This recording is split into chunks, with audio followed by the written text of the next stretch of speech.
All right, everyone, please give me a sound check. Let me know if I am no longer delayed. I refreshed.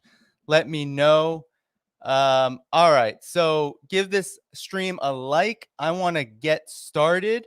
We have 233 likes, 403 watching. Let's increase the likes. I'm getting that I am all synced up now, so that refresh might have done it. Wow. Okay, what a way to begin tonight, okay? I'm just going to get right to it because we are now way behind. I don't want to waste any more time. So hit that like button, hit that subscribe button, hit that notifications bell, and be sure to subscribe on Patreon at patreon.com/DannyDhaiphong. It's the best way to support this work. Shout out to all those Patreon subscribers who are in the live chat. Shout out to all of the YouTube members. We have a great YouTube membership community. You can join for $5 a month as well. It's another option. Don't forget also, as you're coming into this stream, to be sure to subscribe on Substack. It is free. You can also become an annual paid member there, get my original articles, all of that good stuff. But Substack is a great resource for a newsletter. Hit up Substack in the description below. Subscribe for free at the very least to get on the email list, because we don't always get notifications here on YouTube for these streams. You all know what I'm talking about. So with all of that said, we have a busy stream today, very late, but I will be on as long as it takes. Similar to Joe Biden, I will be on as long as it takes in order to win this war against tech issues and ultimately to help spread the message of true and genuine peace and anti-imperialism against warmongers like Biden, we are now, if you are in Russia, if you are in the east of the world, the eastern hemisphere of this world, it's already February 24th. That's 1 year of Russia's special military operation. And we all know who really stands for peace. It is Russia. It is Russia. And it's China. And it's the global south. That's who really stands for peace here. So, with all of that said, let me know where you all are. All right. Let me know where you all are. I'll check the chat as best I can. Hope I don't get a neck strain, because I will be constantly moving. So let me know where all of you are as we are about to get going. All right. So we got Canada here. I'm sure, we have a very international audience here on the left lens. Let me know where you are. We got Maryland. So as you all start to communicate in the chat, make sure you're dropping that like, and we're going to get started right now, okay? We got Louisiana, we got Virginia, we got Cincinnati, Massachusetts, a lot of USians. Great. Seattle. Cool. Very good. Very good. Very good. We have Moscow. Welcome, welcome, welcome. Peace, peace, peace. We got Indiana. We got Kentucky. We got California, the ninth circle of hell. We got Bellevue. Is that Washington? Iran. We have Z's in the chat. All right, everyone. So as you continue, we got Chicago. We got Australia. All right. So as you continue, here's what we got planned for today. So first up, I want to talk about Biden's visit to Kiev in the context of now Wang Yi, who is the top foreign policy diplomat in China. He was promoted from foreign minister to the top foreign policy diplomat as part of the CPC's Politburo.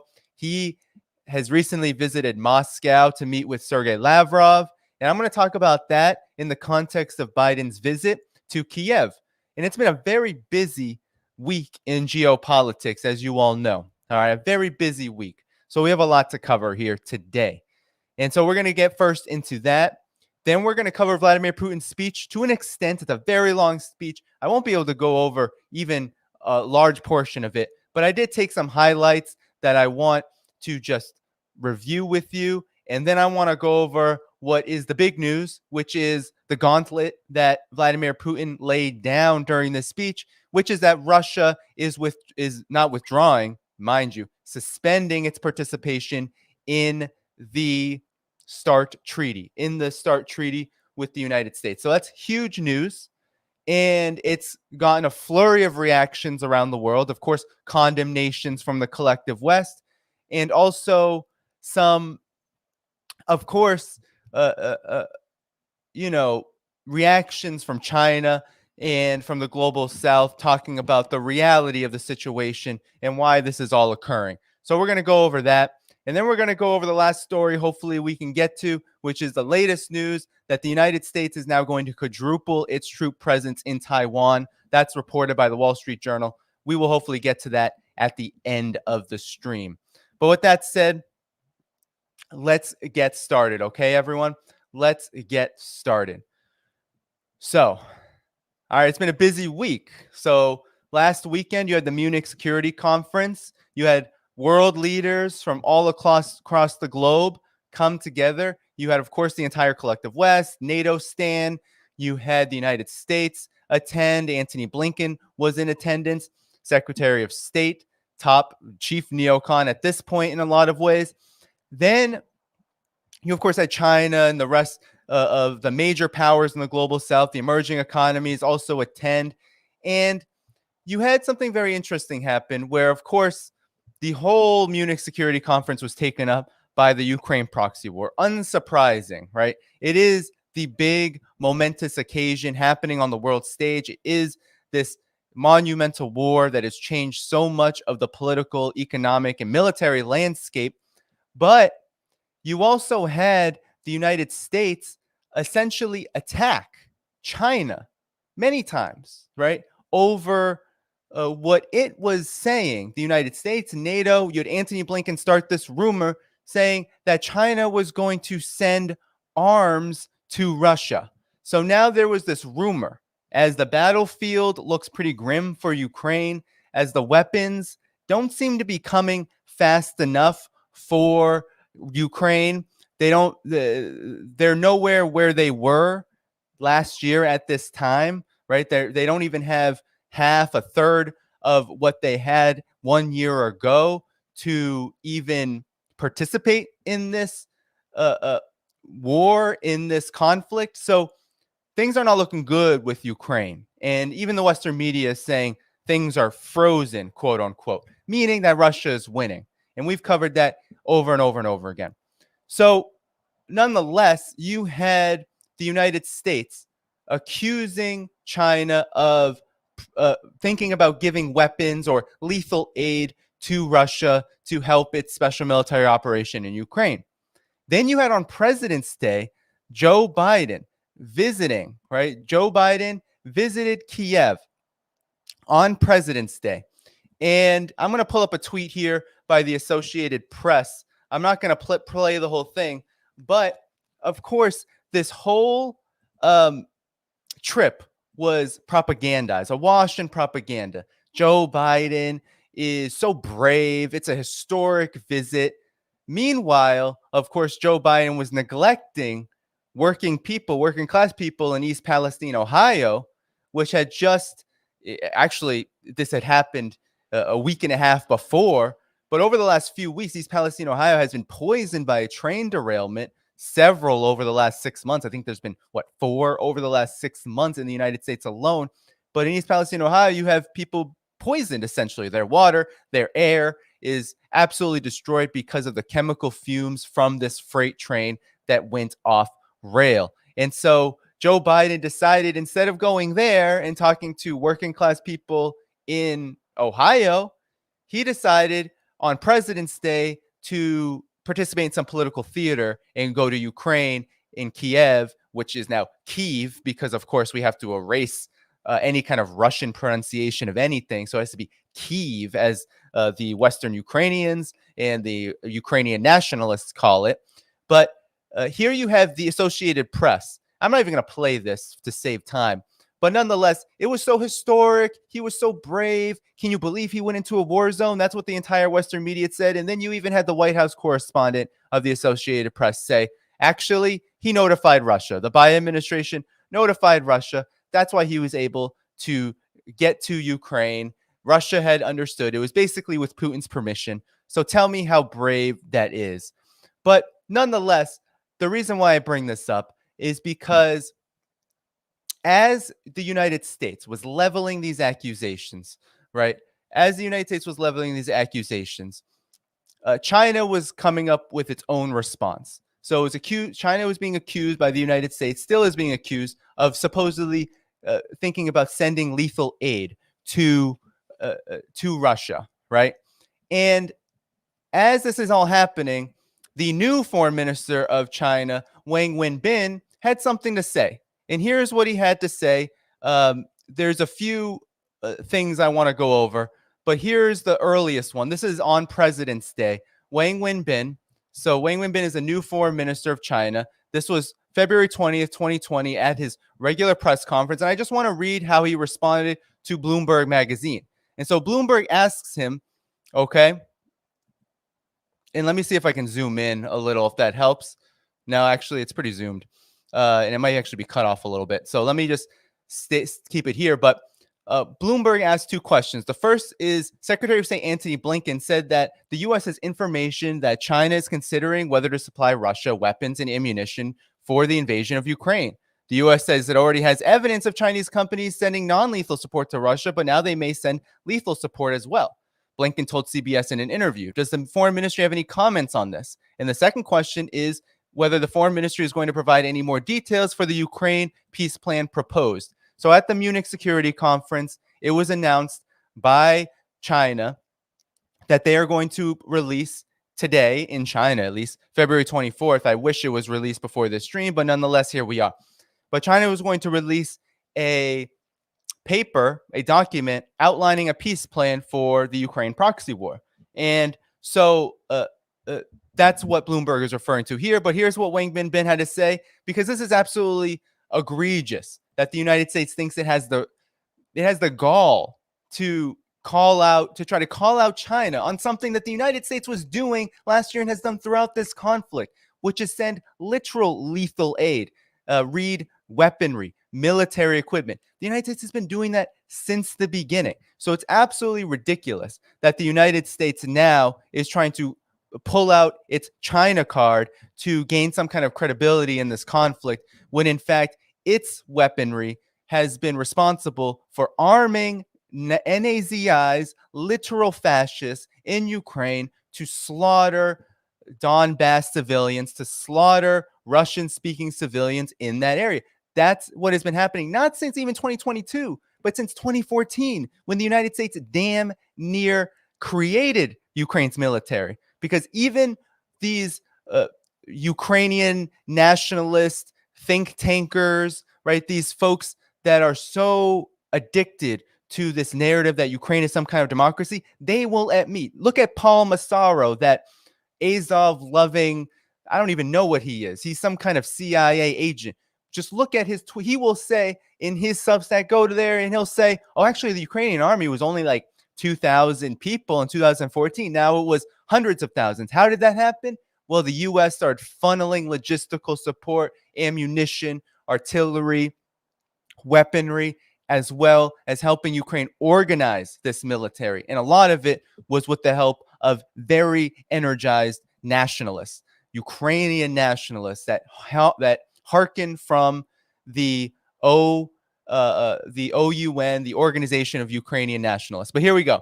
So this is what he had to say. It's the U.S., not China, that's been pouring weapons into the battlefield. The U.S. is in no position to tell China what to do. We would never stand for finger pointing or even coercion and pressurizing from the U.S. on our relations with Russia.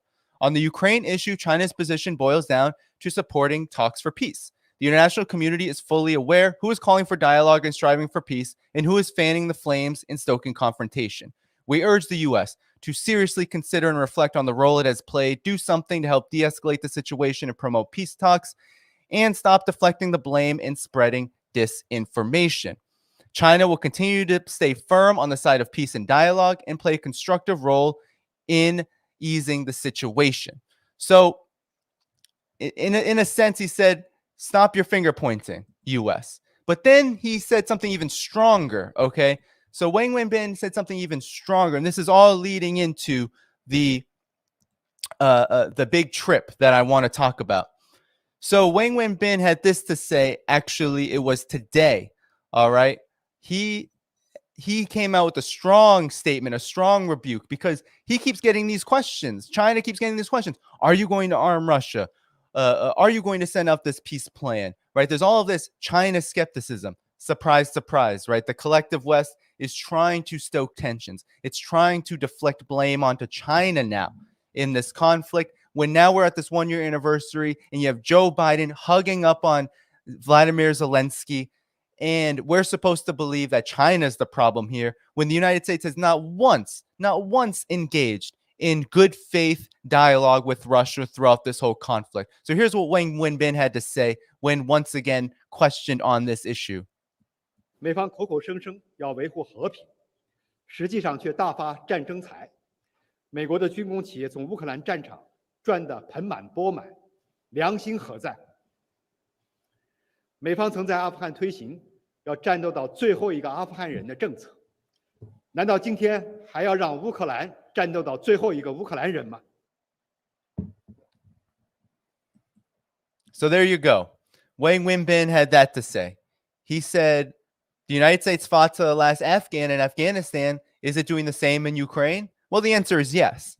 And he explicitly said the United States is profiting from the Ukraine proxy war. And that's just obvious. Weapons contractors, U.S. military contractors have made a killing off of killing Ukrainians, off of killing Russians, off of destroying peace and stability in that region. And that isn't 2022, which, you know, this conflict supposedly started. And no, this is since 2014 they've made the killing, because Ukraine has become essentially a military satellite of the United States. It has become the foremost dumping ground for the U.S. military-industrial complex. And now they have played their cards too strongly and are actually unable to dump their weapons in a way that have any real effect. So that's the situation, the context, right? We have this now new narrative that China is to blame for the situation in Ukraine, that it is sneaky, right? It's conniving to work with Russia. First of all, if China said, we're going to send weapons to Russia in order to help facilitate some kind of solution to this conflict, that would be, I think, well within this double standard that the United States has drawn. Why can't China do this? Imagine if the United States had China sending weaponry to Mexico, had China sending weaponry to Puerto Rico, had China sending any part of the region surrounding the United States. Imagine if China had done that. What would it do? Essentially, the United States has, toward Russia, sent tens of billions in weapons alone, hundreds of billions in total aid to Ukraine, which is right on Russia's border. It's absolutely absurd. The hypocrisy is absurd. But nonetheless, that's what this whole conflict has been over the last year. And now China has called the bluff. So you would think, right, that China would just continue going on smooth, not reacting. And it really hasn't reacted to any of these provocations. This is maybe one of the biggest, accusing China of considering sending weapons to a war zone. That's a very serious charge, and one that ultimately would make it complicit in the violation of international law. Meanwhile, though, there's an argument to be made that Russia hasn't violated international law at all, that actually it's well within its right to stand up for self-determination and to exercise its right to protect its borders, which is protected in the UN Charter. You are allowed to do that. But, of course, there's a lot of debate on that.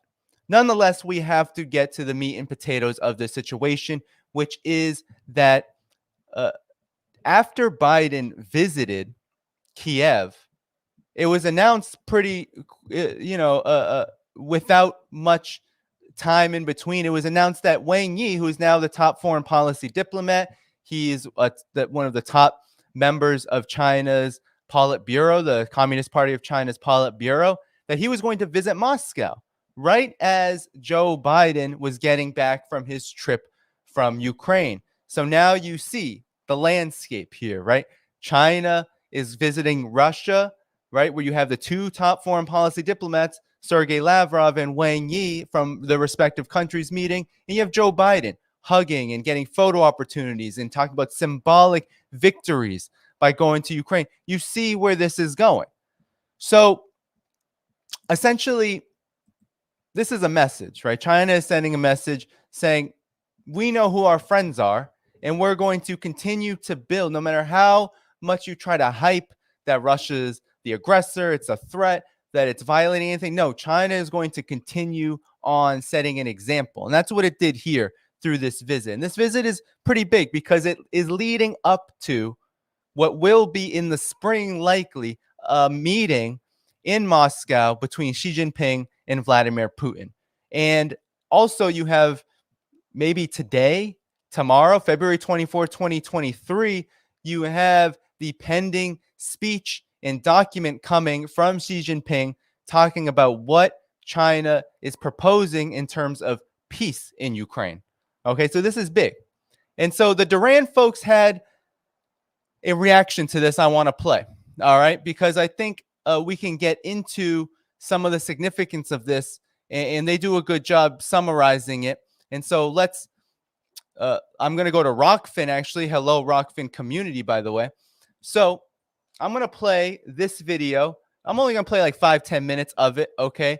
And I'm going to stop it and react in between because I want to talk about how significant this meeting is between the two. I also have a bit of the transcript of their opening remarks to play afterward, but let's first listen to what the Duran folks had to say about this meeting.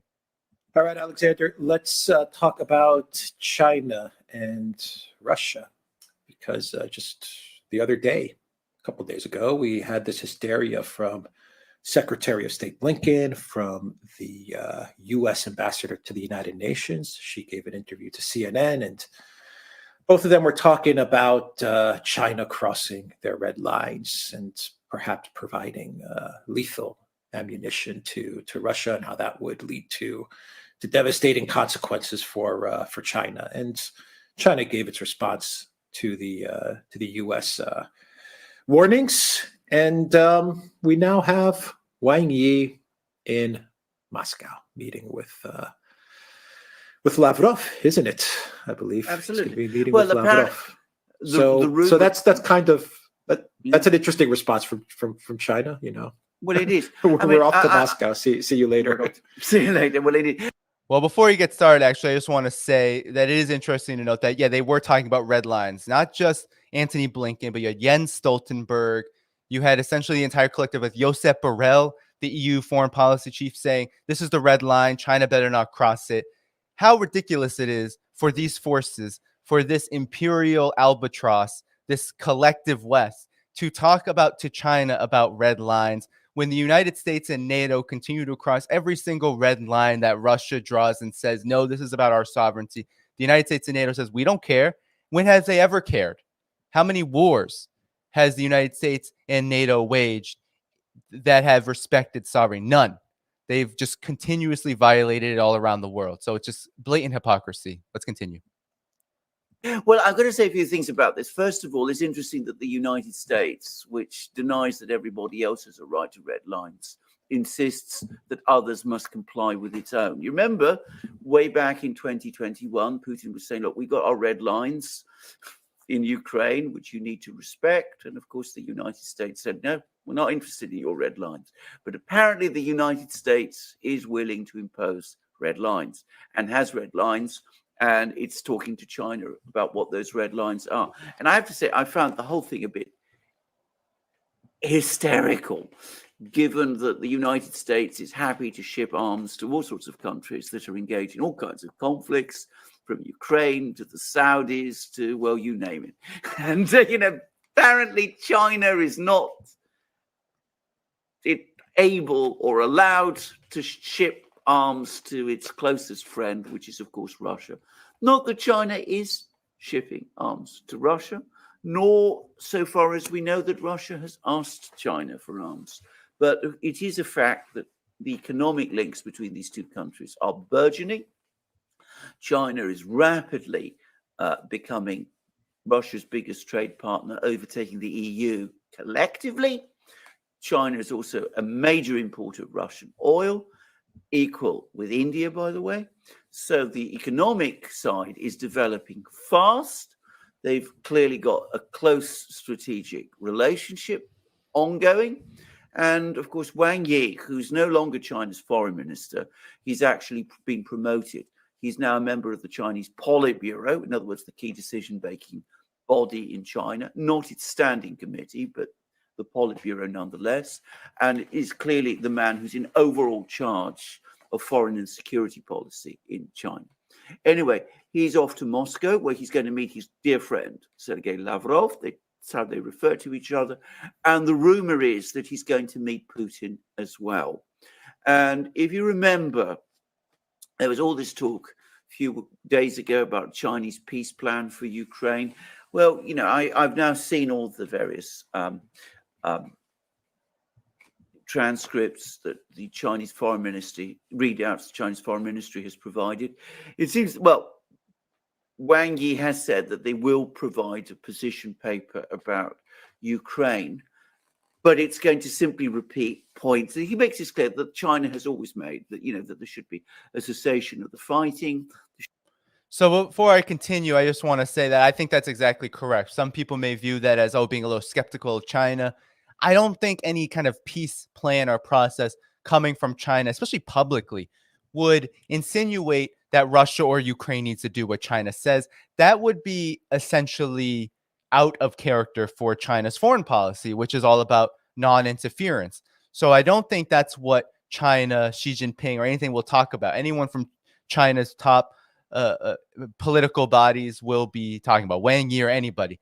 What I think they're referring to is the process by which they support, which is peaceful resolution, dialogue, and also participation in that process by all parties. You heard what Wang Wenbin had to say. Wang Yi has repeated. Everyone in China's foreign policy brass has said, guess what?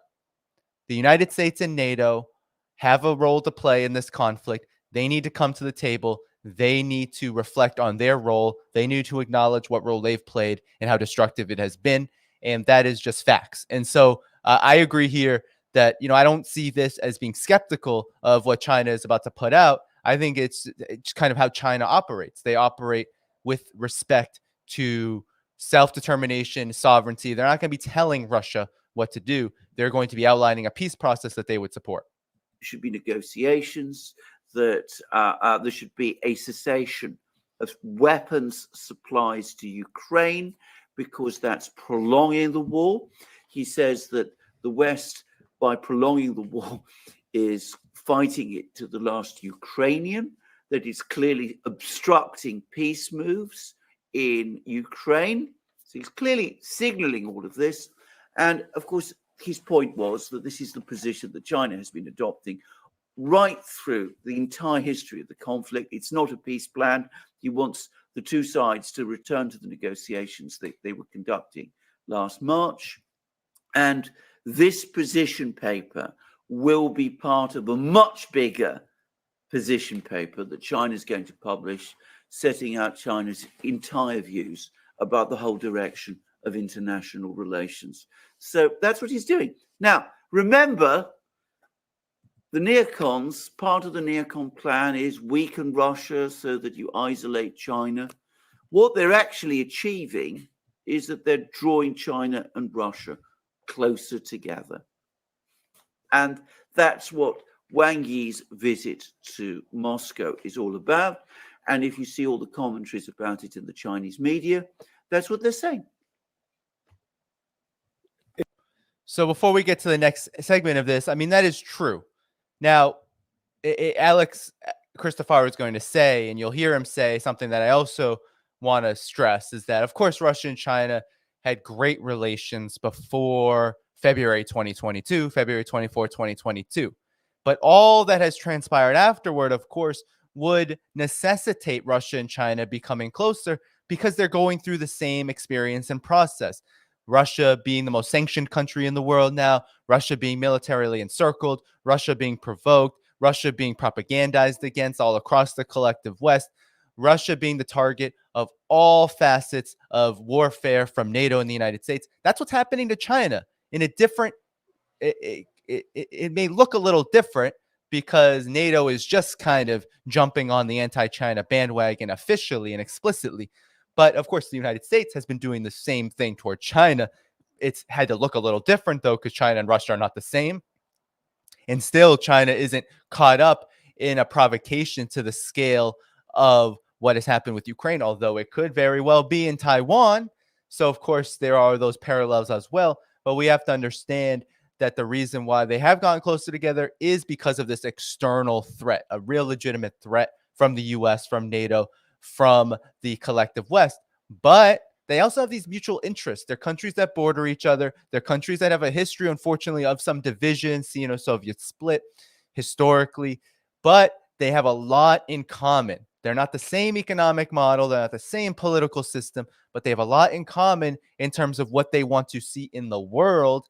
And a lot of that has to do with stressing the UN Charter, stressing sovereignty, stressing self-determination, stressing integration, stressing economic growth, stressing the needs of people and humanity over that of the narrow interest of the collective West and their profiteering corporations, banks, military, industrial complex, all of that. That is where Russia and China sit. They oppose sanctions. They oppose unilateralism. They oppose hegemony. And that is why they make really good friends, quite simply. It's a done deal. I mean, isn't it? At this point, it's China and Russia are, I mean, they don't have a declared formal alliance, but I mean, it is what it is. I mean, this is a huge backfire by the neocons and by the Biden White House. It is a huge backfire. Historic. It is Historic. It is historic. Well, can I just say, I mean, just to give an example, I saw a Chinese cartoon in which you saw the China-Russia relations, this giant, big redwood tree, and America is trying to sort of saw it and cut it, and all its tools get broke. So, I mean, that's the Chinese take on this. So the point is, the Chinese know what the neocons are about. They know what the neocons' plan is, break Russia, come after China eventually. And of course, that gives the Chinese an enormous incentive to make sure that Russia isn't broken. Now, there's no sign that the Russians have asked the Chinese for weapons. And I don't think they will. They might do. I mean, they might ask for some weapons on the side. After all, they went to Iran to get drones from Iran and some things like that. But what the Russians do want is trade partners. And that's what China is providing. I mean, they've now just built more bridges, over the rivers that separate the two countries. Trade is burgeoning. Wang Yi is going to Moscow. And one of the things he's doing while he's there is he's preparing the visit to Moscow of Xi Jinping, which everybody knows is coming. So I'm going to stop it there because I want to just comment a little bit and get to the actual readout. So yes, this is preparing for Xi Jinping's visit, of course. Wang Yi and Sergei Lavrov meeting this week. But it's important to note that this is exactly right. Russia and China are not going to forge a formal military alliance. These two countries are not going to poke the collective West. That is not what they seek to do. They've never tried. Remember, Russia has been from the very beginning very careful. Both of these countries. This is one thing they have in common, right? Deng Xiaoping said in the 80s and 90s that China was hiding its strength, biding its time, meaning that it was using time to its advantage and that it would seek not to provoke the collective West or NATO or the United States, these imperial powers, but it would seek to navigate muddy waters toward its benefit. And that's what Russia has done. Russia has tried over and over and over again. China has tried over and over and over again for peaceful relations with essentially imperial powers that have seen them as enemies since the beginning. So now you have a situation where, in fact, no, they're not going to form a foreign military alliance. They're not going to trade weapons in the middle of this conflict. That would be China giving weapons to Russia at this time would not only be, I think, just not a smart move strategically, but also not needed because Russia is not the one with the weapons issue. Ukraine is. Ukraine is the one running out of artillery, running out of ammunition. I mean, damn, out of ammo. What am I? I shouldn't even be saying running out of ammo, right? You have tanks on layaway for a year, M1 Abrams, right? 30 or so. You have a really dire situation when it comes to Ukraine's weapons, not Russia. Russia's not in that situation. So yes, they're looking for trade ties. And here you already have that happening, right? You have Russia and China's trade is going to a 200 billion target early, said Vladimir Putin. So that's going to happen. We set a goal of reaching the level of 200 billion in 2024. Last year it was 185 billion. And there's every reason that this year, says Putin, that number will reach 200 billion in 2023. So that means bridges. That means infrastructure. That means across the board, investment, trade, manufacturing, everything. So this relationship is critically important. It's important politically. It's especially important economically. Russia and China they're not going to sacrifice that. They're not going to poke the extremely belligerent imperial albatross when time is on their side. There's no reason to do that, right? There's every reason to try to create as favorable of an environment as possible for this relationship to flourish. And that's what they stressed here at this meeting. So here's the readout. Okay. Here's the meeting. This is just the introductory remarks. So it's not very long. It's not the whole, their whole meeting was private, but this is what they released to the public. Okay. So the meeting, Vladimir Putin met in the Kremlin with the Politburo of the Central Committee of the Communist Party of People's Republic of China and director of the Office of the Foreign Affairs Commission. That's why I call him the top foreign policy diplomat instead of that title, because that's extremely long. So Wang Yi, this is what they had to say to each other. If Vladimir Putin was welcoming him, Putin had to say, "We're delighted to see you in Russia and Moscow, Wang Yi and friends and colleagues. First of all, I'd like to take this opportunity to thank you for having you here and to begin our meeting by conveying my best wishes to our friend, President of the People's Republic of China, Comrade Xi Jinping."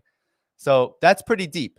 When they're saying comrade, we know that China has implemented very important domestic political steps, which will certainly contribute to the strengthening of the country and will create the right conditions for its ongoing development in accordance with the plans of the Chinese Communist Party. In this regard, I would like to note that the Russian-Chinese relations are progressing as we planned in previous years. They are progressing and steadily growing, and we are reaching new milestones. We have no reason to believe that we will not reach the 200 billion US dollars worth of trade volume in 2024. I already read that part from the RT article. So trade is important for both sides, but we also must cooperate in international affairs. As a long-term foreign minister of China, you are well aware of this, as you have been part and continue to be directly involved as member of the Politburo of the Central Committee of the Communist Party of China. We're grateful to you and your colleagues in the Ministry of Foreign Affairs, and we express the warmest words of gratitude for this joint work. International relations are complicated at present, and the situation hardly improved after the collapse of the bipolar system. Quite on the contrary, tensions spiraled. In this regard, Russia and China's cooperation in the international arena, as we have repeatedly stressed, is very important for stabilizing the international situation. We also cooperate in every other area in humanitarian projects and international organizations, including, of course, the UN Security Council, of which we are permanent members, BRICS, and the Shanghai Cooperation Organization. We have a lot of joint work to do together. Of course, we are expecting the President of the People's Republic of China and Russia. We have agreed on his visit earlier. We know he has a domestic political agenda to attend to, but we assume that once the issues on the agenda are dealt with, the National People's Congress, which is planned by the relevant Congress of Chinese deputies, where major personnel issues are to be resolved, will proceed with our plans for personal meetings, which will give additional impetus to our relations. So that's Vladimir Putin calling Xi Jinping a comrade and saying we really want Xi Jinping to come as soon as you get done with the two, because the two sessions are coming, right? The two sessions are coming in the spring in March. So Xi Jinping may not be available in March, but we know in the spring he will likely be making that trip to Moscow. So here's what Wang Yi had to say briefly. He said, "Thank you very much for finding the time in your schedule to meet with our delegation. First, let me convey to you sincere greetings and best wishes from President Xi Jinping.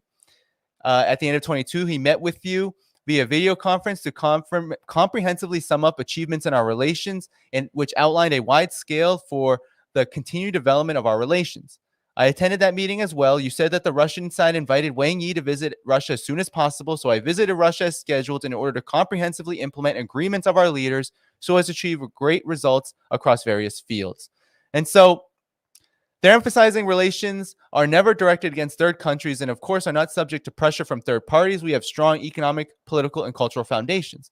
We have gained quite an extensive experience precisely because we are supportive of multipolarity and democratization of the international relations, which is fully in the spirit of the times and meets the interests of most countries as well. So essentially, the opening remarks are, we are strong, we are friends, we are working toward the same thing, multipolarity. We are working for a multipolar world. We are working for democratization of international relations. What that means is the U.S. is no longer the hegemon, no longer the dominant power. That's what that means. That's what these two countries are working toward. They're not working toward that in antagonism with the United States. They're working on this in a positive way, saying we're going to work in these areas. We're going to ensure that we can build infrastructure together, that we can build economic ties, political ties. We're going to work around issues like sanctions. We're going to work in the UN Security Council to slap down aggression, to call out and condemn U.S. sanctions on countries like Syria.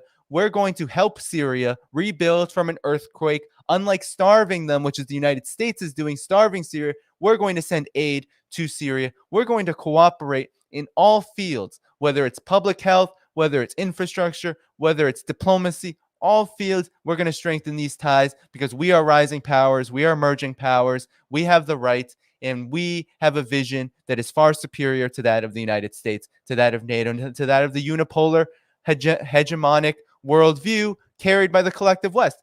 That is what Wang Yi and Sergei Lavrov are discussing. That has been the process over many years. It didn't start because of the Ukraine proxy war. It didn't start because of this conflict. It's happening because of a more than a decade-long process of accelerated imperial aggression toward both of these countries. But arguably, this is a process that dates back decades upon decades. It is the logical conclusion to unfortunate political divisions like the Sino-Soviet split, as well as the Cold War imperial foundations laid by the United States, which targeted both of these countries for destruction, right? That has been something that has happened and that has occurred over the last several decades, arguably for centuries, right? And Vladimir Putin talked about this in his speech. This has happened for centuries, right? These two countries have been subject to humiliation.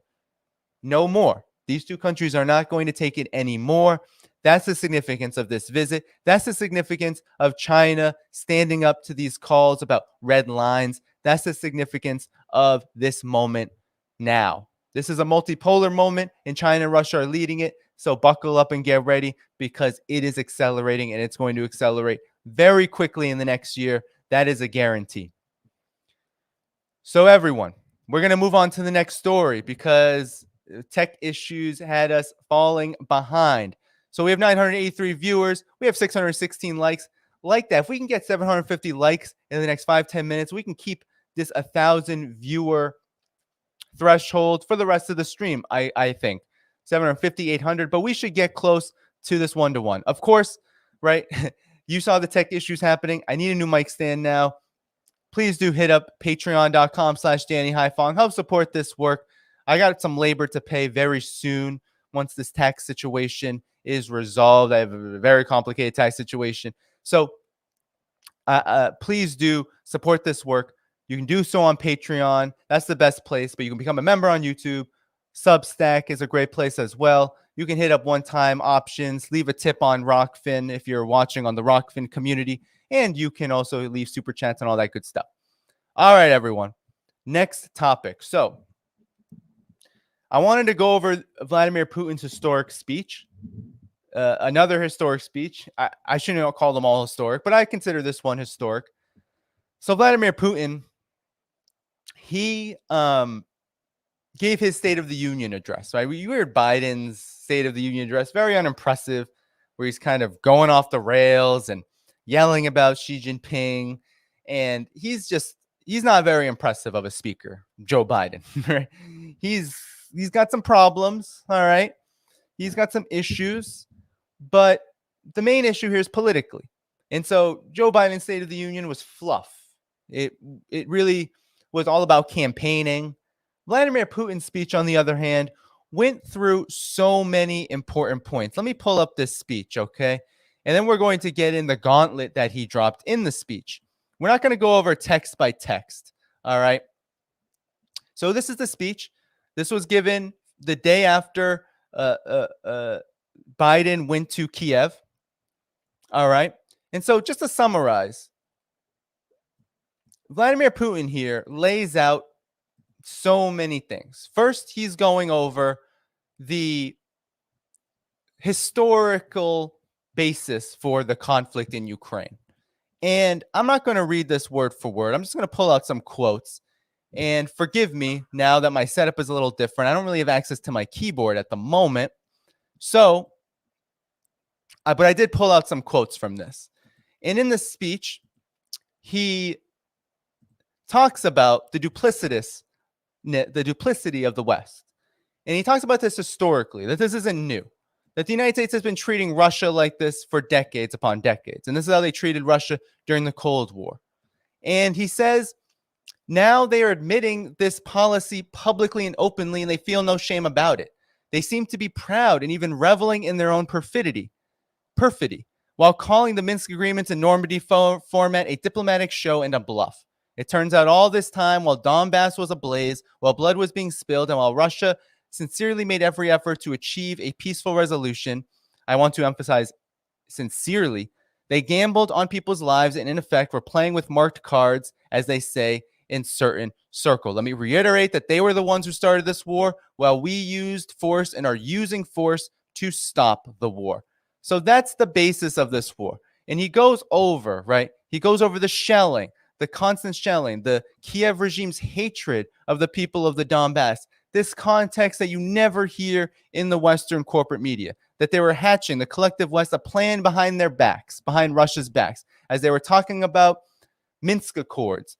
They were arming agents in Kiev. They were creating a military apparatus to get ready for slaughter, and they were committing that slaughter with regularity over the last 8 years before February 24th, 2022. That they deployed bases, they deployed armaments, they deployed biological laboratories. This is what they were doing, and they were basically spitting all over the Minsk Accords that were mediated by the collective West themselves, by France, by Germany, by the United States. So then you have the history, right? It's important to understand that Vladimir Putin and Russia, this is a country that is a student of history. It is not the United States and the collective West, which ignores history or propagandizes history for its own benefit. What Vladimir Putin says is that long centuries of colonialism, dictator and hegemony, they got, which is the collective West, used to being allowed everything, got used to spitting on the whole world. It turned out they treat people living in their own countries like a master with the same disdain. After all, they cynically deceive them too, trick them with tall stories in the search for peace about adherence to UN security resolutions on Donbass. Indeed, the Western elites have become a symbol of total and unprincipled lies. So that's just one aspect of this history that that Vladimir Putin goes over, very important. But then he says, right, we are not at war with the people of Ukraine. Made this very clear many times. The people of Ukraine have been hostages of Kiev's regimes and its Western handlers who have in fact occupied that country in the political, military, and economic sense and have been destroying Ukraine's industry for decades as they plundered its natural resources, leading to inequality and poverty and degradation of immeasurable scale, recruiting resources for military operations, on and on and on. So that's the context here. The context here is that the United States and NATO never cared. The collective West never cared about Ukraine. They did not care. They were killing its people in the Donbass since 2014. They were laying the basis for this conflict. and they were at the same time and to this day plundering Ukraine. Mind you, the United States essentially now is the entire budget of Ukraine. They've plundered Ukraine to the point where they are totally dependent on U.S. and Western finance. And what does that spell for any country? It spells doom. It spells privatization, looting, plundering, corruption, on and on and on. You see the purges in Ukraine. I don't have to go over that again and again. But I want to go over, the economic situation, because here in the speech, Putin talks about, he talks about the economy. And Putin outlines, and this is what's so interesting, right? Putin outlines the fact that Russia is now going to invest in extended vacation time, a whole social welfare fund for those involved in the special military operations, soldiers, families, otherwise people working in various capacities. There's going to be a social worker for every person involved in the special military operation. Then there's also going to be massive investments in billions upon billions of rubles in housing and other social needs. So Russia is saying we are going away from the economic model of neoliberalism, and we are going to pour resources into the country. And why are they doing that? Because Putin is very clear in this speech as well that this is not some kind of 100% centrally planned economy. Actually, Russia is relying a lot on private businesses, but private businesses that are actually being aided by the state to serve the interests of Russia. So it's a much different economic model. And why are they doing this? Well, because, one, this has been the path of Russia for many years before this conflict. Let's not make the conclusion that Russia is instituting certain policies just because of the Ukraine proxy war. No. Russia, since Vladimir Putin has came to power, has been turning away from the neoliberal model of economic development more and more and more. But also the process of economic warfare that the U.S. has leveled upon Russia has necessitated a more careful and a more strategic and a more nationalist policy of economics. And here you have Vladimir Putin talking about the economic situations, where he talked about how it was predicted that Russia would shrink, right, by 20-25% back in March 2022 when these sanctions were leveled to their highest degree. And only recently we spoke about 2.9% decline, and I was the one who announced this figure. So essentially, Russia's economy did not decline in the way that the collective West thought it would. So it declined by about 3%, while everyone in the collective West was saying 10, 20, 25%. Didn't happen. So Russian businesses, this is why this happened. That Russian businesses have restructured their logistics and strengthened their ties with responsible, predictable partners. Many of them are the majority in the world. I would like to note that the share of the Russian ruble in our international settlements has doubled as compared to December 2021, reaching 1/3 of the total and including the currencies of the friendly countries exceeding half of all transactions. So there you have it. You have the majority of countries in the world not following these sanctions. So Russian companies are able to say, yeah, we'll work with African countries, Latin American countries, China, Asia. We'll work with these countries that do not respect the sanctions. So there are plenty of those. Also, you have Vladimir Putin saying that de-dollarization is key. International settlements are more and more being done outside of the US dollar, and now it's more than half of all of Russia's transactions. So that's huge. So we're continuing to work with our partners to create sustainable, safe system of international settlements, which will be independent of the dollar and other Western reserve currencies that are bound to lose their appeal with this policy of the Western elite, the Western rulers. They're doing this all to themselves with their own hands. We are not the ones reducing transactions in dollars or so-called universal currencies. They are doing everything with their own hands. So that's huge, right? That is huge. So those are, I think, the biggest highlights here of the speech itself, outside of the gauntlet dropped at the end of the speech. But the biggest takeaway here is that, one, Putin called out U.S. hypocrisy. He called out the collective West hypocrisy, its policy of colonialism, hegemonism, endless warmonger against the people of the world, the global South, Russia, the entire planet, essentially, its selfish and narrow interests. It called it out. It said, look at you lecturing Russia while you're killing millions of people around the world, with your wars of aggression. Then he goes on to talk. I mean, then he talks about the context for this war, the reason why Russia had to do it, why Russia had to come to the aid, reiterating that it had been a good faith actor on the international stage, working for peace all this time and being snubbed time and time again by the collective West. And then, of course, you have a review of the economic situation, of course, all the social policies that Vladimir Putin announced, but also you have this global situation that he talks about in terms of de-dollarization, skirting the sanctions, getting around the sanctions. Okay. This is all huge. This is what it means to be in a multipolar world. It means that a world leader like Vladimir Putin can stand up and say, yeah, we are confident. We are standing tall. We do not have to be intimidated by the collective West anymore. We have friends, we have partners, and we have the ability to invest in our country, to ensure people's livelihoods. And we have countries like China, which are good friends and which are also demonstrating a model that is in line with what our needs are as well. So you have two rising powers in the East. All right. And that's huge. This is a huge deal.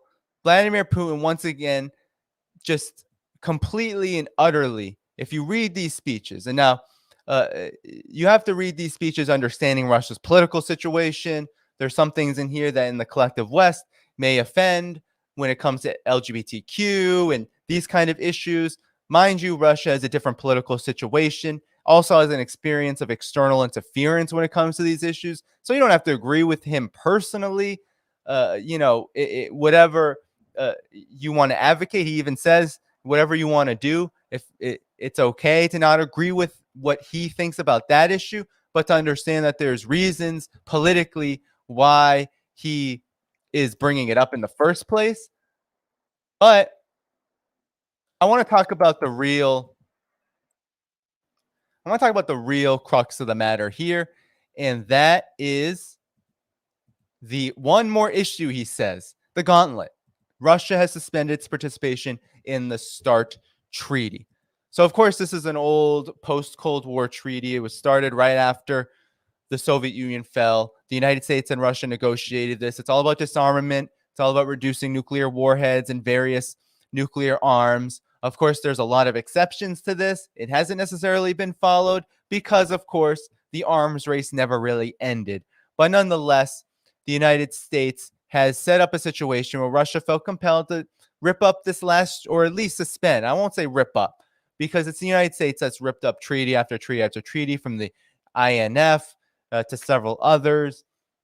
Russia didn't do that. Russia said it's suspended. This is akin to what China did when relations soured after Nancy Pelosi's visit. It said, we're going to suspend all this communication with you until you get your act together. And of course, China eventually conceded and said, okay, we'll reopen talks when you are cordial to talks. And Russia's the same way here, but Russia's not going to be pushed around anymore. And that's what this is all about. So in early February, the North Atlantic Alliance, said Putin, made a statement with the actual demand to Russia, as they put it, to return to the implementation of the Strategic Arms Reduction Treaty, including admission of inspections to our nuclear defense facilities. I don't even know what to call this. It's a kind of theater of the absurd. We know that the West is directly involved in the Kiev regime's attempts to strike at our strategic aviation bases. The drones used for this purpose were equipped and updated with assistance of NATO specialists. And now they want to inspect our defense facilities. In the current conditions of confrontation, it sounds simply insane. I would like to draw your attention specifically to the fact that they are not letting us conduct full-scale inspections under this treaty. Our repeated applications to inspect different facilities remain unanswered or rejected under formal pretexts, and we cannot verify anything on the other side. I like to stress that the United States and NATO are openly saying that their goal is to inflict strategic defeat on Russia. And what, after such statements, are they supposed to tour defense facilities, including the latest ones, as if nothing happened? A week ago, I signed an executive order putting a new land-based strategic systems on combat duty. Are they going to poke their nose there as well? Do they think we will let them go anywhere just because? Having made this collective statement, NATO actually claimed to be a participant in the Treaty on Strategic Offensive Arms. We agree with this. Please go ahead. Moreover, we believe the framing of the issue is long overdue. Let me recall that the U.S. is not only the nuclear power in NATO. Britain and France also have arsenals. They are developing and upgrading them, and their arsenals are also directed against us. They are also directed against Russia. The latest statements by their leaders confirm it. Listen for yourselves. So essentially, there's so much here. But what Vladimir Putin is saying is, one, no, it's not going to allow U.S. or NATO countries, the U.S. in particular, because this is where the START treaty is with, to inspect their facilities. Why would they do that in this environment? The United States has not been a good faith actor. It's not a good faith actor here. It has been helping Ukraine strike at Russia's military facilities on its own territory. So why would Russia allow this to happen? Of course, it's ridiculous. But then you also have a situation where Russia has not been able to inspect facilities that the United States holds within the region surrounding it. So Russia has every right to ask, where are your nuclear stockpiles? Where are you basing your nuclear weapons? And can we inspect them? Because that's what a treaty is. It's both sides. But the United States has refused. So, of course, the United States has not been a good faith actor in this treaty, as if the United States ever respects treaties. It only knows domination. It only wants to dominate. So there you go. There you have it. You have the United States basically creating the conditions for what Vladimir Putin did here, which is say no more. So we cannot just ignore, says Putin, all of this and have no right to do so, especially now. Nor can we forget that the Soviet Union and the U.S. initially signed the START Treaty in 1991 in a completely different situation, in conditions of abating tensions and growing mutual trust. Subsequently, our relations reached a level that allowed Russia and the U.S. to say they no longer considered each other enemies. Wonderful, everything was going so well. The Treaty of 2010 that is in force contains critically important provisions about indivisible security and a direct link between strategic and defensive arms. All of that has long been forgotten. The United States withdrew from the ABM Treaty. It is now a thing of the past. Importantly, our relations have degraded, which can be credited entirely to the United States. So that's what it is, right? And he's going to go over the history. He's going to go over World War II, the process of how this all came to be, how after the Soviet Union broke up, they began to revise the outcomes of World War II and to build an American-style world order ruled by one master. And to reiterate, all of what was done was for the sole purpose of dismantling the post-World War II architecture of international relations. It's not a figure of speech. After the Soviet Union collapsed, they sought to perpetuate global dominance regardless of the interests of modern Russia or other countries for that matter. So basically, the United States is to blame here, and it is true. There's Putin hysteria in the collective West. Putin's the big villain in the collective West, but there are no lies told here. NATO, the United States, have given all the signals as to why Russia had to pull out of, or suspend, I should say, its participation in the START treaty, in this nuclear treaty, which now is suspended. I mean, it had to, I mean, it was going to happen. Why wouldn't this happen now, right? You don't have to love the situation, but you have to know what the root cause of all of it is. And Vladimir Putin is right. We have to acknowledge that Vladimir Putin is right here, that the United States is to blame for this. This isn't whataboutism. This isn't, oh, well, you just want to blame the U.S. for everything. In this situation, as is the case with all situations that have to do with global developments, with geopolitics, when it comes to war, when it comes to hegemony, when it comes to, you have to look at the role the United States played, because it was the United States that after World War II became the superpower, and then after the fall of the Soviet Union, when there was no longer this bipolar world, decided it was going to do everything it could to ensure that it was the sole superpower. It would have no competition, that it would lay waste to the world, and that meant laying waste to international law itself and placing itself through force of arms, of sanctions, of propaganda as the arbiter of international law, that it was the definition of international law. And that's been the problem that the world has been facing for so many decades now, since the fall of the Soviet Union. Now that is changing. Now Vladimir Putin is calling this out, and now we have to pay attention. That's what makes these speeches so important. That's what makes this moment so important, because the Ukraine proxy war is not going to end. There's going to be no peace until there are more people who recognize this in the collective West, stand up and say, no more. We do not just stand against your dirty proxy war that is leading us to the brink of nuclear war, as this START treaty suspension indicates. But we are also standing with the people of the world, with Russia, with China, with the multipolar world, and saying, we want what they are doing. We want investment in real prosperity, common prosperity for everyone, livelihoods of the people. We want the people of East Palestine to have their needs met in times of catastrophe. We want infrastructure. We want development. We want development for the people and not for corporations to take and stash away in bank accounts. We don't want dollar domination if it means suffering everywhere. That is what this is all coming down to, and what Vladimir Putin's speech can teach us. So, with that said, everyone, that's the end of that story, and we're going to get to the last one soon. So the last story will be on Taiwan. I did skip some things. I skipped the world reaction because you know how the collective West reacted to this, right? The collective West, of course, reacted to this with hysteria. They acted like they had no role in it, that Russia was to blame, the bad guy. So I don't need to go over that. We don't need to hear Biden saying it's a huge mistake. You all got that. But we have 951 people watching. Everyone, 772 likes. Let's try to get that up to 800, 850. Let's try to get that 1K back in the chat. But nonetheless, we got one more story. It's kind of a breaking story, actually. And before I start, of course, be sure to hit that like, hit that subscribe button, hit that notifications bell, but also consider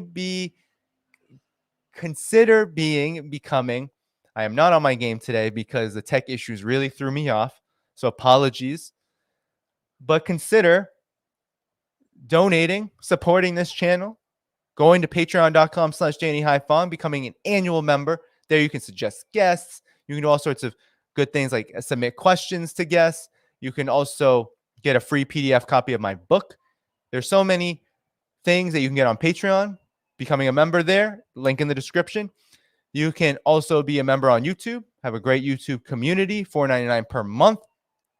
You can also become an annual member on Substack. If you don't want to be an annual member on Substack, at least subscribe to the newsletter. That's how you can get notifications. And don't forget, Telegram, everyone. Go to my link tree. The link's in the description. Go to my Telegram and follow me there in case Twitter decides to kick me off.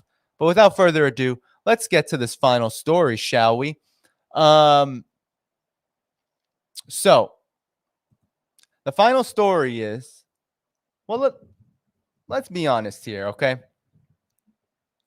We all know what the plan is by the new. They've been saying it from the war games, from the for the Center for International Studies, right? For all these think tanks, CSIS, Center for Strategic International Studies. From these think tanks like the Center for Strategic International Studies, these weapons contractor think tanks, to Mike Minahan, the top lieutenant commander, the top commander in the U.S. Air Force, leaking a memo. Okay. From all of these revelations, James Bierman, you remember James Bierman, the top general in Japan for the Indo-Pacific Command. They've all been saying war with China, war with China, war with China. That's what we're working toward, 2025, 2030, right? They throw out these dates. They're using war game simulations. This is not new. However, what often isn't spoken about amid this Ukraine proxy war is that the United States is not just talking about this. They are acting upon this. It doesn't matter if the Pentagon says, ooh, that's not necessarily what we want. The Pentagon, the United States, the Defense Department, the Secretary of State, the State Department, they're all in on it. They're all doing it now. So you have tens of billions of dollars worth of U.S. weaponry sent to Taiwan. You have a backlog of, I believe, 15 to 20 billion U.S. dollars of weapons not even transferred yet because there's a backlog. Constant arms sales being re-upped in violation of the very treaties, the very joint communiques signed by the United States. I identifying one China and saying we believe in the one China principle, which is what Biden and basically the entire U.S. political class will say they support, but they actually don't support it. So you have all of that. Then you have the propaganda war. You have the support for separatism. You have the National Endowment for Democracy funding. It's not just Hong Kong. Remember, there were Taiwan separatists that were being funded and organized to spur separatism in Taiwan. We have to remember that it's not just Hong Kong. It's not just Xinjiang. It's also Taiwan, where the U.S. is meddling. So all of this lays the basis. The militarization of Taiwan lays the basis for what's going on right now with this preparations for war. And we know that the United States is looking for the next war. It's looking at it because it knows that the situation in Ukraine is not the be-all, end-all. It is just one piece of a larger imperial puzzle. So it's been acting on this drive to war. And the latest news is that it is, in fact, ready to quadruple its troop presence in Taiwan. So this is happening now. This was reported. It's breaking. It's an exclusive from the Wall Street Journal. The U.S. to expand troop presence in Taiwan for training against the China threat. So meanwhile, Taiwan is thousands of miles away, and it's internationally recognized as part of China. And China is being called a threat in the Wall Street Journal's headlines. Unsurprising. The Wall Street Journal publishes George Soros, right? They publish from the biggest elites, the biggest neocons. They are a neocon publication. Anything Wall Street related is a neocon publication. Wall Street and the neocons are very much related. They're very much connected. So this was reported today that the U.S. is markedly increasing the number of troops deployed to Taiwan, more than quadrupling the current number to bolster a training program for the island's military amid the rising threat from China. The U.S. plans to deploy 100 to 200 troops on the island in the coming months, up from 30 there a year ago, according to U.S. officials. The larger force will expand a training program the Pentagon has taken pains not to publicize as the U.S. works to provide Taipei with the capabilities to defend itself without provoking Beijing. Of course, I've covered here that U.S. officials, the foreign policy establishment, the blob, has been talking about making Taiwan a porcupine, similar to what they did in Ukraine. That's how they're related. Of course, we can quibble and we can talk about the differences between Ukraine and Taiwan, and there are many, and Chinese people will bring this up. Yes, it's of course true that Ukraine is recognized as a nation state by the UN and Taiwan is not. But nonetheless, the strategy is the same here. And that's what I think matters the most, in the sense that there is a two-front war against Russia and China.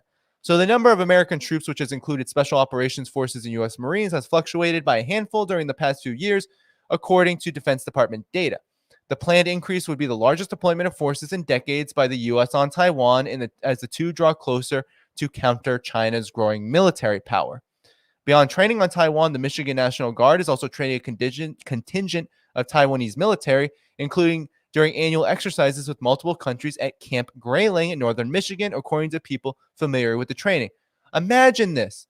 Imagine if the People's Liberation Army went to the United States, sent representatives, started recruiting people in the United States to take a trip to the mainland and start training in the Pacific on countering the United States. What do you think the United States would do? It would declare nuclear war the second it found out. I mean, this is how absolutely egregious and hypocritical this whole strategy is. This is how dangerous it is, because it shows that the United States still believes it operates on the basis of it can do whatever it wants, as Putin mentioned in his speech to the Federal Assembly, that the United States can do whatever it wants and that it has no accountability, and that it can just go to Taiwan and start bringing people to Michigan and training them on war with China. That is a very serious escalation. The expanded training, both in the U.S. and in Taiwan, is part of gathering push by the U.S. to help a close partner. So they're calling Taiwan a partner. This is how absolutely, it's just mind-boggling. And it's just so infuriating that they call Taiwan a partner when Taiwan is not recognized as a nation by the UN, and that by doing so, the United States is acknowledging that it does not believe in the one China principle and that it allows its media, because we know how close the government, the military, is to the corporate media, to the Wall Street Journal. They're completely embedded. So the fact that they're allowing this report to come out and for them to talk about it like this shows how absolutely duplicitous they are in this growing call for war. It's very serious. So the U.S. officials said the expansion was planned for months, well before U.S.-China relations plummeted anew this month after a suspected Chinese spy balloon traversed North America for a week. We covered that here with Garland Nixon. That was absolutely ridiculous, and I don't even want to cover it again here. So let's move on. With a decades-old military buildup gaining momentum, China's People's Liberation Army is increasingly engaging in aggressive maneuvers, sending planes and ships near Taiwan.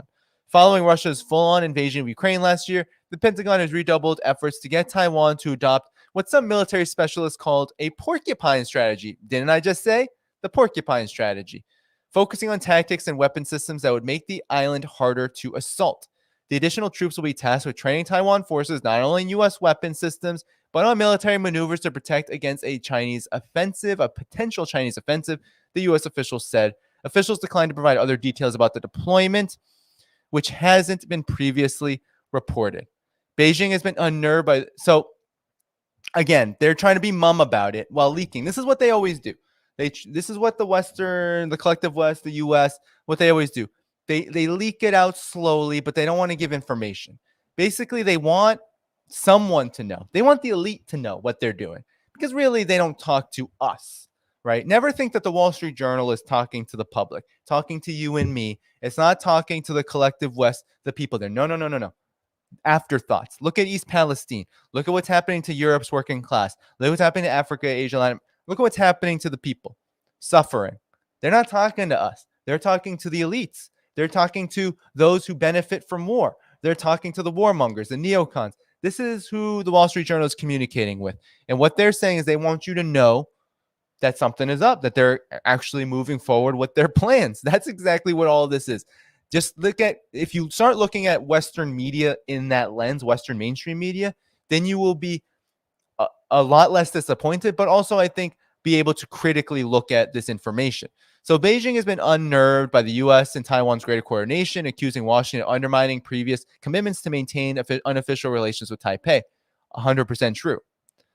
When the Wall Street Journal first reported 2021 on the previously unpublicized training of Taiwan's forces by a small military contingent, China's foreign ministry said Beijing would take unspecified steps to protect its interests. So a spokesperson at the U.S. Indo-Pacific Command, which is responsible for U.S. military operations in Asia-Pacific, declined to comment. The White House had no immediate comment, and the Pentagon had no comment as well. So they're keeping it mum, everyone. They're keeping it silent. They're saying, no. We don't want to give you any information because far from it for us to actually inform the public on what's going on. No, what they are doing is just saying to their friends, the elites, the neocons, the neoliberals, the ruling class, they're saying, we got you. We're doing it. We're doing what you wanted. But look, we're not going to tell the plebs on the ground. We're not going to tell the ordinary folks on the ground what's actually going on and how dangerous this really is. We're just going to keep blaming China. And sometimes we have to understand, I think all the time we have to understand that these media reports are also a warning to everyone else that in fact China is a threat. You even saw in the title, China threat. This is all about also justifying to those folks who read publications like Wall Street Journal, who might get the notification on their phone. So they're not speaking to us in the content. The headline is speaking to us. So we have to understand and break down the media in this way, Western mainstream media in this way, to truly understand what is going on. But nonetheless, this is a dangerous provocation. This is a declaration of war. Imagine, this is how patient China has been. This is what makes Russia and China far different from the United States and the collective West. And I cannot stand Western leftists that say China and Russia are imperialists. If China and Russia were imperialists, they would have done so much more, so reckless policies to defend their interests in their region. What have they done instead? Well, they've built bridges, they've built mutual ties, they've built integration projects. They've come to the aid only when asked. Syria 2015, remember? And now, of course, in the Donbass, who was asking for that? It was the republics. It was Lugansk. It was Donetsk. Russia was asked 8 years ago, 9 years ago. And Russia waited, said, we will work with you in the West for peace to ensure that there isn't this civil war, which really was just a massacre by Kiev, by the nationalists and fascists against the people of Donbass, against Russian-speaking people. China is the same. China has not intervened. China has not had a war in 40 plus years, had a border war with Vietnam that lasted for a couple of weeks.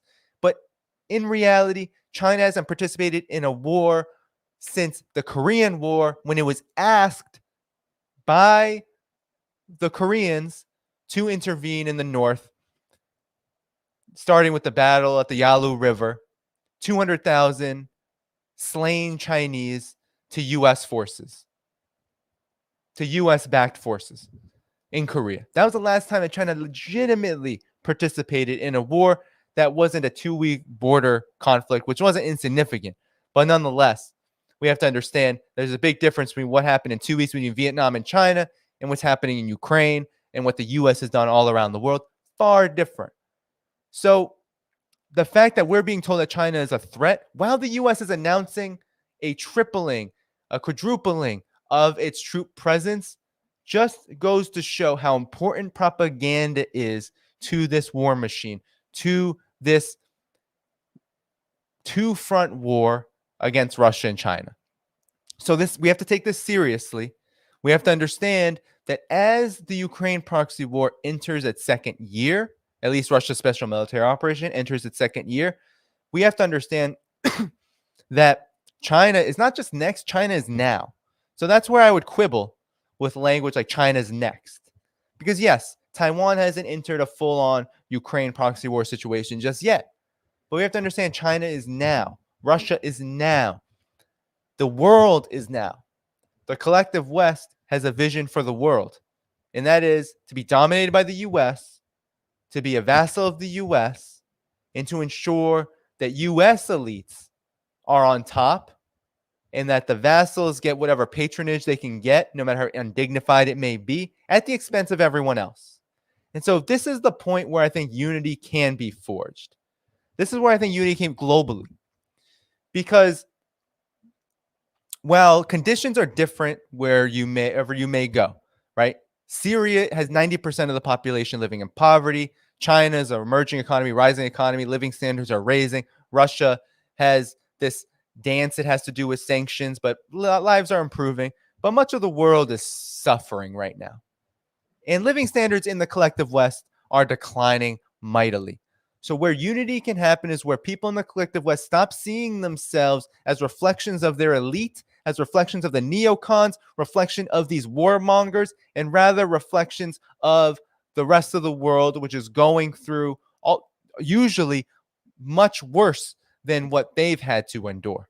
But now that is changing. Now we see the trajectory for the collective West. Look at the United States' rail system. Look at its infrastructure. Look at its poverty numbers. Look at what's happened to Europe. Europe's working classes are becoming pauperized every single year. It's only going to get worse. So that's where unity can actually come about here. We can debunk and we can challenge the propaganda against Russia and China by ensuring that the interests of the people that we are trying to reach in the collective West, we're trying to say, rise up, stand up, protest, rebel, don't allow this warmongering to happen. We could all be nuclear dust. What can be included is the fact that this has absolutely zero in the way of economic interest for the vast majority of humanity. That's where things can be linked up, but we have to understand why this is happening, why Taiwan is this flashpoint. It's not because China is a threat. It's because, in fact, the United States views China as an adversary that is charting a course that they don't want you to know about. Just like they don't want you to know about what Russia is doing. They don't want you to know that Russia is spearheading a multipolar world, trying to democratize the international situation while also improving the standards of living of its people. They don't want you to know that China is forging ahead with its model of socialism with Chinese characteristics, which is improving the standards of living of its people by far and away larger than almost any country on this planet, is becoming the number one economy in the world, is becoming the focal point of world affairs in all realms, and is doing so on a basis that says, no, global South countries, people of the world, nations of the world can be independent of U.S. hegemony. That's what is at stake here. That is what the real threat is. So until we understand that, we can't really understand the Taiwan situation because it has nothing to do with Taiwan or internal Taiwan politics.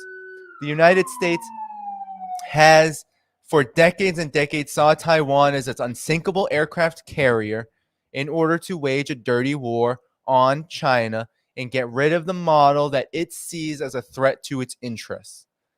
And that's been happening since 1949, and it's going to continue to happen as China gets itself out of humiliation, extreme poverty, which it's eliminated, and goes into the role of leader by example, the number one world leader by example of all realms, from economic development, political development, and diplomacy, as well as cultural development, and as well as military policy, because China is fast becoming not just a modern military, but one that's armed with a foreign policy that stresses peace.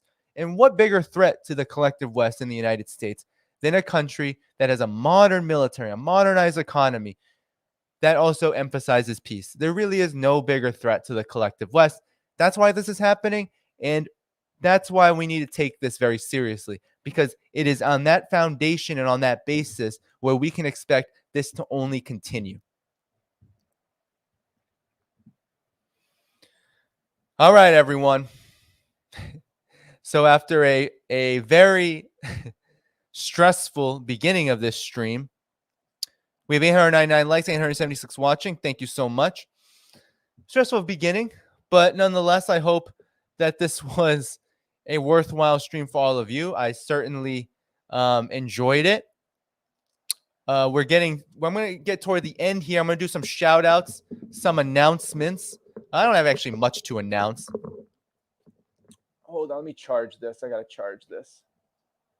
So, with that said, any questions in the super chats I can answer? I want to shout out all the Patreon subscribers, Substack subscribers. I want to shout out all of you for contributing to this program, making things possible. Gonna need to do some upgrades and things like that after a wild ride to begin this stream. Oh my gosh. My mic stand broke, so I'm using this old mic, but my whole setup is jacked now. So with that said, let me shout out to all the super chat, super stickers. While you're waiting, of course, if you haven't liked the stream, you can do that. As well as hit the subscribe button, notification bell, all that good stuff. Any questions I can take quickly. Yeah, let's get going. Those are the stories today. So, Eccentricast, thanks so much for the super sticker. Karina, thank you so much. Says we can use the settler states propaganda tools to expose their own lies. Great discussion. Thank you, Karina. Appreciate that. Thank you for the super chat. So, in terms of announcement, this month I might have fewer guests on. I know you all love the guests, but it was rough getting all those guests on for February. I hope you enjoyed it. But I'll definitely have Brian on again probably, but there will be fewer. It'll mostly be me this month. So, if you enjoy me, please do keep coming. And I'll be working on some others as well, but that's one of my announcements, I guess. I do have March is going to be kind of a hectic month. It's tax month for me. I got an appointment. It's going to be rough. I got to say, they really slam people like us who are doing this work. Thank you so much, Cobb fan, for this. Thank you so much for the compliment as well. Hey, Cheryl, I see you. Hey, YouTube member Cheryl, good to see you here. Ramp up anti-China rhetoric always. Got to get that pocket money for weapon sales. Yes, yes, indeed. Thanks for coming, Cheryl. We have a great YouTube membership community, so you can join $5 per month. But the best place is Patreon, because you can do an annual membership there for less than $5 a month. So, or $10 or $20. I think those are my 3 tiers. So thanks so much, everyone, for coming tonight. I'm just going to rip through the super chats. I think there are a few more. Here we go. Hello from Hong Kong, said David. Hello to you. Welcome, David. Good to see you again. Thanks for the super chat. So let's keep going here. All right. Oops. Hold on one second. All right. Let's keep going. All righty. All righty.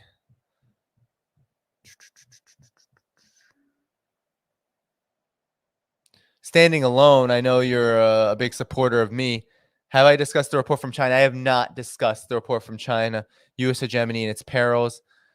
I need to read it. It's super long, and I just have not had the opportunity, given that Vladimir Putin's speech was like a million words. So I it was crazy. It was a lot. It was a lot. So I read the entire speech so I could get some points from it, and I just did not have time. Just so much good material coming out. But nonetheless, a very important report for those who want to read it. All right. Do so. It's all over Chinese media, U.S. hegemony and its perils. All right. I don't know if there were any other super chats here, actually. I don't see any more.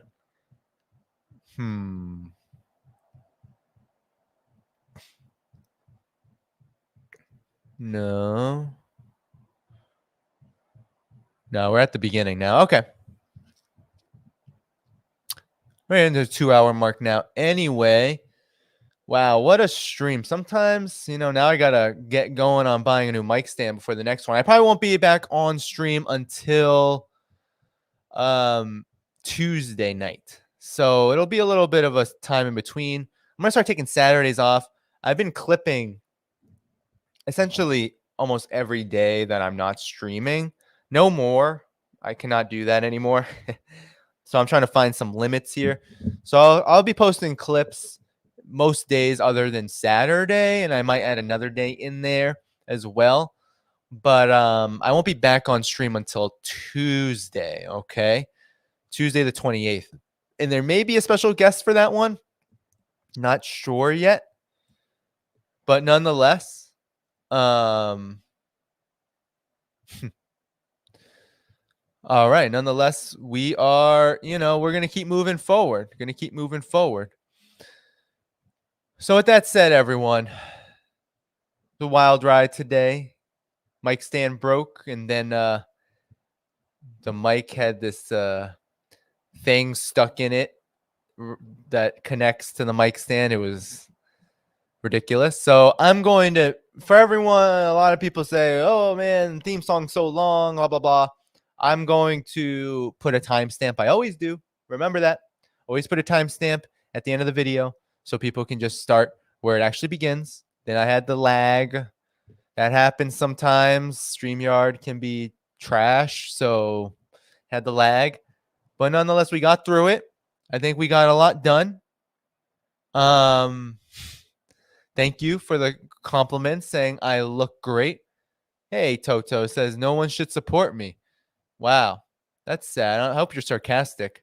You all should support me if you can. And I understand if you can't. Hard times.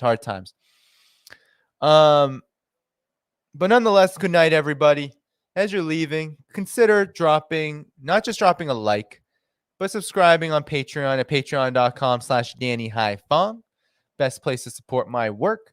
You can also do so annually on Substack, monthly on YouTube.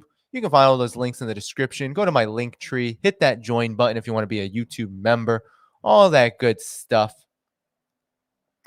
And I'll be back with you Tuesday night. All right. That is a guarantee.